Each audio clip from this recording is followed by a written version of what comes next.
ಅಶ್ವವೇಗ ನ್ಯೂಸ್ಗೆ ಸ್ವಾಗತ. ನಾನು ಕಾರ್ತಿಕ್, ನನ್ನ ಜೊತೆಗೆ ನನ್ನ ಕೊಲಿಗಿದ್ದಾರೆ ಲಕ್ಷ್ಮಿ. ವಿಪಕ್ಷ ಬಿಜೆಪಿ ರಣರಣ ಕೆಂಡ ಕಾರ್ತಾ ಇದೆ. ವಿಧಾನಸೌಧ ಫ್ರೀಡಂ ಪಾರ್ಕ್ನಲ್ಲಿ ಈಗ ಟೆನ್ಷನ್. ನಾಗೇಂದ್ರ ವಿರುದ್ಧ ತಾರಕಕ್ಕೇರಿದ ಬಿಜೆಪಿ.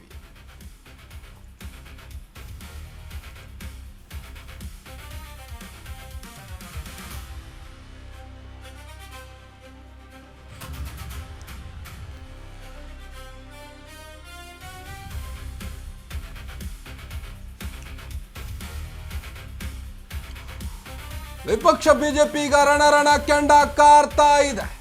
ವಿಧಾನಸೌಧ ಫ್ರೀಡಂ ಪಾರ್ಕ್ ನಲ್ಲಿ ಈಗ ಟೆನ್ಷನ್ ಶುರುವಾಗಿದೆ. ಹೇಗಾದ್ರೂ ಮಾಡಿ ವಾಲ್ಮೀಕಿ ಹಗರಣದ ಬಿ ನಾಗೇಂದ್ರ ಅವರನ್ನ ರಾಜೀನಾಮೆಯನ್ನ ಪಡಿಲೇಬೇಕು ಅಂತ ವಿಪಕ್ಷ ಈಗ ಒಂದು ಕಡೆ ಪಣ ತೊಟ್ಟು ಕೂತಿದೆ. 187 ಕೋಟಿ ನುಂಗಿದ ನಾಗೇಂದ್ರ ರಾಜೀನಾಮೆ ಯಾವಾಗ ಹಾಗ? ವಾಲ್ಮೀಕಿ ಸಮುದಾಯಕ್ಕೆ ಕಾಂಗ್ರೆಸ್ ಸರ್ಕಾರದಿಂದ ದ್ರೋಹ ಆಗಿದೆ. ಪೋಸ್ಟರ್ ಹಿಡಿದು ಬಿಜೆಪಿ ಕಾರ್ಯಕರ್ತರಿಂದ ಈಗಾಗಲೇ ಪ್ರತಿಭಟನೆ ಕೂಡ ಶುರುವಾಗಿದೆ. ಫ್ರೀಡಂ ಪಾರ್ಕ್ ವಿಧಾನಸೌಧದ ಎದುರು ಬಿಜೆಪಿ ಹೋರಾಟವನ್ನು ನಡೆಸಿದೆ. ವಿಧಾನಸೌಧ ಮುತ್ತಿಗೆಗೆ ಮುಂದಾದ್ರ ಅಶೋಕ್ ವಿಜಯೇಂದ್ರ ಈಗ LH ಗೇಟ್, ರಾಜಭವನ ಗೇಟ್, ಲೋಕಾಯುಕ್ತ ಕಡೆ ಈಗ ದಾಪುಗಾಲು ನಿಲ್ತಾ ಇದ್ದಾರೆ. 3 ಕಡೆಯಿಂದ ವಿಧಾನಸೌಧ ಮುತ್ತಿಗೆಗೆ ಬಿಜೆಪಿ ಯತ್ನಿಸ್ತಾ ಇದೆ. ವಿಜಯೇಂದ್ರ, ಅಶೋಕ್ ಸೇರಿ ಬಿಜೆಪಿಗರು ಪೊಲೀಸರ ವಶದಲ್ಲಿದ್ದಾರೆ. ಈಗ ಒಂದು ಕಡೆ ಕಾಂಗ್ರೆಸ್ಗೆ ಈಗ ಟೆನ್ಷನ್. ಯಾಕಂದ್ರೆ ಹೇಗಾದ್ರೂ ಮಾಡಿ ಬಿ ನಾಗೇಂದ್ರ ಅವರ ರಾಜೀನಾಮೆಯನ್ನು ಪಡಿಲೇಬೇಕು ಅಂತ ವಿಪಕ್ಷ ಒಂದು ಕಡೆ ಪಣ ತೊಟ್ಟು ಕೂತಿದೆ. ಇತ್ತ ಬಿಡದಿ ಟೌನ್ಶಿಪ್ ವಿಚಾರ, ಇತ್ತ ನೈಸ್ ಟೋಲ್, ಹೀಗೆ ಅನೇಕ ವಿಚಾರಗಳ ವಿರುದ್ಧ ಈಗಾಗಲೇ ವಿಪಕ್ಷಗಳು ಕೆಂಡ ಕಾರ್ತಾ ಇದ್ದು ರಾಜ್ಯ ಸರ್ಕಾರಕ್ಕೆ ಟೆನ್ಷನ್ ಮೇಲೆ ಟೆನ್ಷನ್. ಮೊನ್ನೆ ಕಪ್ಪು ಟಿ ಶರ್ಟ್ ಧರಿಸಿ ಬಿ ನಾಗೇಂದ್ರ ವಿರುದ್ಧ ಹೋರಾಟಕ್ಕೆ ಮುಂದಾಗಿದ್ರು ಬಿಜೆಪಿ ನಾಯಕರು. ಕಪ್ಪು ಟಿ ಶರ್ಟ್ ಮೇಲೇನೆ ಅಧಿವೇಶನಕ್ಕೆ ನುಗ್ಗಿದ್ರು. ಹೈ ಡ್ರಾಮಾವೇ ನಡೆದಿತ್ತು. ಅದೆಲ್ಲದರ ನಂತರ ಈಗ ಮತ್ತೆ ನಾಗೇಂದ್ರ ವಿರುದ್ಧ ಪ್ರೊಟೆಸ್ಟ್ಗೆ ಮುಂದಾಗಿದ್ದಾರೆ ವಿಪಕ್ಷಗಳು. ಇದರ ಮಧ್ಯೆ ಈಗ 187 ಕೋಟಿ ನುಂಗಿದ ನಾಗೇಂದ್ರ ರಾಜೀನಾಮೆ ಯಾವಾಗ ಅನ್ನೋ ಪ್ರಶ್ನೆ ಹಲವರಲ್ಲಿ ಕಾಡ್ತಾ ಇದೆ. ವಾಲ್ಮೀಕಿ ಸಮುದಾಯಕ್ಕೆ ಕಾಂಗ್ರೆಸ್ ಸರ್ಕಾರದಿಂದ ದ್ರೋಹ ಆಗಿದೆ ಅನ್ನೋದು ಕೂಡ ಸದ್ಯಕ್ಕೆ ತಿಳಿದು ಬರ್ತಾ ಇದೆ.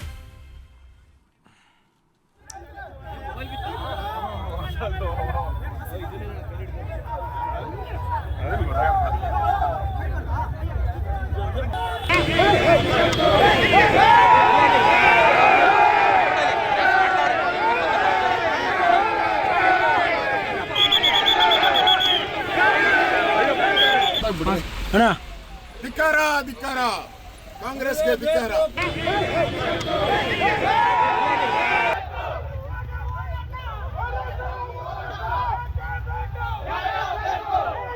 ಕೋಟಿ ಹಣ 180 ಕೋಟಿ ಅಲ್ಲ ಅಂತ ಅವರೇ ಒಪ್ಕೊಂಡಿದ್ದಾರೆ. ಇಂಥ ಒಬ್ಬ ಭ್ರಷ್ಟ ಸಚಿವನನ್ನ DK ಶಿವಕುಮಾರ್ ಅವರು ಮತ್ತೆ ಮಂತ್ರಿಮಂಡಲಕ್ಕೆ ಸೇರಿಕೊಂಡಿದ್ದಾರೆ. ಮತ್ತೆ ಹಗರಣ ಮಾಡುವಂತ ಅವರಿಗೆ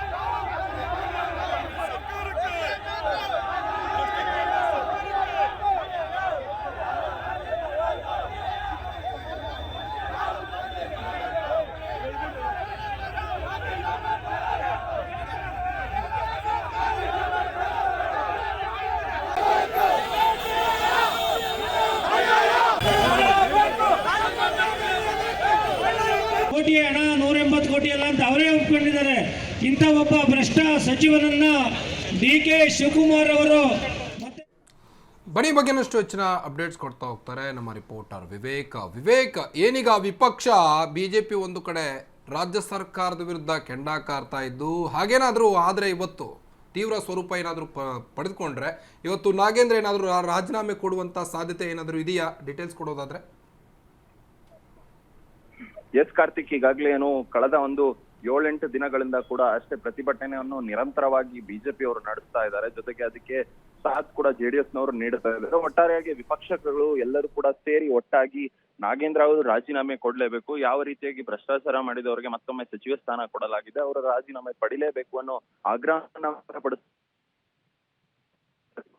ಕೂಡ ಅಷ್ಟೇ ರಾಜ್ಯದಾದ್ಯಂತ ಎಲ್ಲಾ ಜಿಲ್ಲಾ ಕೇಂದ್ರಗಳಲ್ಲೂ ಕೂಡ ಒಂದ್ ಕಡೆ ಪ್ರತಿಭಟನೆಯನ್ನ ನಡೆಸ್ತಾ ಇದ್ದಾರೆ. ಮತ್ತೊಂದು ಕಡೆ ಇವತ್ತು ಸದನದ ಒಳಗೂ ಕೂಡ ಅಷ್ಟೇ ಅದೇ ರೀತಿಯಾಗಿ ಹೋರಾಟವನ್ನ ಮುಂದುವರಿಸ್ತಾ ಇದ್ದಾರೆ. ನಾಗೇಂದ್ರ ರಾಜೀನಾಮೆ ನೀಡಲೇಬೇಕು ಅನ್ನೋ ಒಂದಿಷ್ಟು ಘೋಷಣೆಗಳನ್ನ ಹಾಕುವ ಮೂಲಕ ಸದನದ ಇಡೀ ದಿನ ಕೂಡ ಅದೇ ಘೋಷಣೆಗಳಲ್ಲಿ ಮುಳುಗ್ತಾ ಇದೆ. ಈಗಾಗಲೇ 7 ದಿನಗಳು ಅದೇ ರೀತಿಯಾಗಿದೆ. ಇವತ್ತು 8ನೇ ದಿನಕ್ಕೂ ಕೂಡ ಅಧಿವೇಶನ ಕಾಲಿಟ್ಟಿರ್ತಕ್ಕಂಥದ್ದು. ಇವತ್ತು ಕೂಡ ಅದೇ ರೀತಿಯಾಗಿ ಮುಂದುವರಿಯುತ್ತಾ ಸದನ ಯಾವ ರೀತಿಯಾಗಿ ಮುಂದುವರಿಯುತ್ತೆ ಇವರ ಹೋರಾಟಗಳು, ನಾಗೇಂದ್ರ ಅವರ ರಾಜೀನಾಮೆ ಪಡೆಯೋವರೆಗೂ ನಾವು ಈ ಹೋರಾಟವನ್ನ ನಿಲ್ಲಿಸೋದಿಲ್ಲ, ಕೇವಲ ಒಂದು ವ್ಯಕ್ತಿಯಿಂದ ಇಡೀ ಸದನಕ್ಕೆ ತೊಂದರೆ ಆಗ್ತಾ ಇದೆ ಅನ್ನೋ ಒಂದಿಷ್ಟು ವಿಚಾರಗಳನ್ನ ಇಟ್ಕೊಂಡು ವಿಪಕ್ಷಗಳು ಮಾತನಾಡ್ತಾ ಇದೆ. ಜೊತೆಗೆ ಇವತ್ತು ಉಗ್ರ ಸ್ವರೂಪದ ಹೋರಾಟನೇ ಮಾಡಿತ್ತು ಬಿಜೆಪಿಯ ವಿಪಕ್ಷಗಳು ಅಂತಾನೆ ಹೇಳ್ಬೋದು. ಯಾಕಂದ್ರೆ ಈಗಾಗಲೇ ವಿಧಾನಸೌಧ ಮುತ್ತಿಗೆ ಹಾಕ್ತೀವಿ ನಾವು ನಾಗೇಂದ್ರನ ವಿಚಾರದಲ್ಲಿ ಅಂತ ಈ ಹಿಂದೆ ಹೇಳಿಕೆಯನ್ನ ನಿನ್ನೆ ಅಷ್ಟೇ ಆರ್ ಅಶೋಕ್ ಅವರು ಕೊಟ್ಟಿದ್ರು.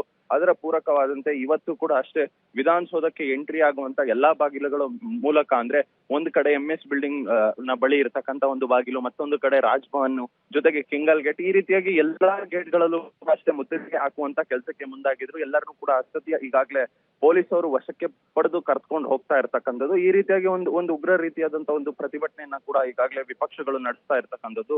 ನಾಗೇಂದ್ರ ಅವ್ರು ರಾಜೀನಾಮೆ ಕೊಡ್ಲೇಬೇಕಂತ ಹೇಳಿ ಈಗ ಇದಕ್ಕೆ ಒಂದು ತಕ್ಕ ನಿರ್ಧಾರವನ್ನ ಏನ್ ತಗೊಳುತ್ತೆ ಅಂದ್ರೆ, ರಾಜ್ಯ ಸರ್ಕಾರ ಏನಾದ್ರೂ ಒಂದು ವೇಳೆ ನಾಗೇಂದ್ರ ಅವರ ರಾಜೀನಾಮೆ ಪಡೆಯುತ್ತಾ ಅನ್ನೋದು ಒಂದಿಷ್ಟು ಪ್ರಶ್ನೆಗಳು ಕೂಡ ಉದ್ಭವ ಆಗ್ತಾ ಇರ್ತಕ್ಕಂಥದ್ದು. ಜೊತೆಗೆ ನಿನ್ನೆ ಅಷ್ಟೇ ವಿಪಕ್ಷ ನಾಯಕರಾದಂತ ಆರ್ ಅಶೋಕ್ ಅವರು ಮಾತನಾಡುವಂತ ಸಂದರ್ಭದಲ್ಲಿ ನಮಗೆ ವಿಶ್ವಾಸ ಇದೆ ಸೋಮವಾರ ನಾಗೇಂದ್ರ ರಾಜೀನಾಮೆ ಕೊಡ್ತಾರೆ ಅನ್ನೋ ಮಾತನ್ನು ಕೂಡ ಆಡಿದ್ರು. ನಿಜಕ್ಕೂ ಕೂಡ ಯಾವ ರೀತಿಯಾಗುತ್ತೆ ಇವತ್ತು ಸದನದಲ್ಲಿ ಯಾವ ರೀತಿಯಾಗಿ ಮುಂದುವರಿಯುತ್ತೆ ಅಂತ ಕೂಡ ಕಾದ್ ನೋಡ್ಬೇಕಾಗಿದೆ ಕಾರ್ತಿಕ್. ಓಕೆ, ಥ್ಯಾಂಕ್ ಯು ತಮ್ಮೆಲ್ಲ ಮಾಹಿತಿಗಾಗಿ ವಿವೇಕ.